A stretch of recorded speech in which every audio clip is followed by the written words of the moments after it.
హర్యానా, కాశ్మీర్ ఈ రెండు ఎన్నికలు ఓ రకంగా భారతీయ జనతా పార్టీని డిఫెన్స్లో నుంచి అఫెన్స్లోకి తీసుకొచ్చినాయి.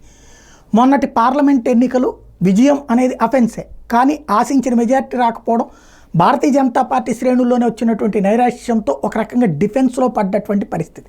దానికి తోడు హర్యానాలో ఓడిపోతుంది, కాశ్మీర్లో ఓడిపోతుంది అన్నటువంటి దాంతో ఇక అయిపోయింది అన్నటువంటి సిచ్యువేషన్లో ఇంకొకటి అత్యవసర మార్కులతో పాస్ అయింది కాబట్టి ఇక దెబ్బ అన్నటువంటి దాంతో ఇక ఆ తర్వాత జరగబోయే ఢిల్లీ, మహారాష్ట్ర, జార్ఖండ్ ఇట్లాంటి వాటన్నిటితో చూస్తే అయిపోయింది అన్నటువంటి చర్చ నడుస్తుంది. అలాంటి స్థితిలో ఇప్పుడు సేఫ్ పొజిషన్కి వచ్చింది. హర్యానాలో వరుసబెట్టి మూడవసారి ప్రభుత్వ వ్యతిరేకతని అధిగమించి హ్యాట్రిక్ కొట్టడం ఒక ఎత్తు అయితే, జమ్మూ కాశ్మీర్లో వచ్చేటప్పటికి జమ్మూలో తన పట్టు నిలబెట్టుకోవడంతో పాటుగా కాశ్మీర్లో అవకాశాన్ని సాధించడం అన్నటువంటిది మరొక ఎత్తు. ఇప్పుడు కాశ్మీర్లో కూడా ప్రవేశించగలిగింది. దానికి తోడు టోటల్ కాశ్మీర్లో వచ్చినటువంటి ఓట్ల పరంగా చూసుకుంటే అందరికంటే అత్యధికంగా 26% వరకు ఓట్లు వచ్చింది భారతీయ జనతా పార్టీ. ఆ తర్వాత 21% వచ్చింది నేషనల్ కాన్ఫరెన్స్కి. ఆ తర్వాతనే పీడీపీ అయినా, కాంగ్రెస్ పార్టీ అయినా వీళ్ళందరూ.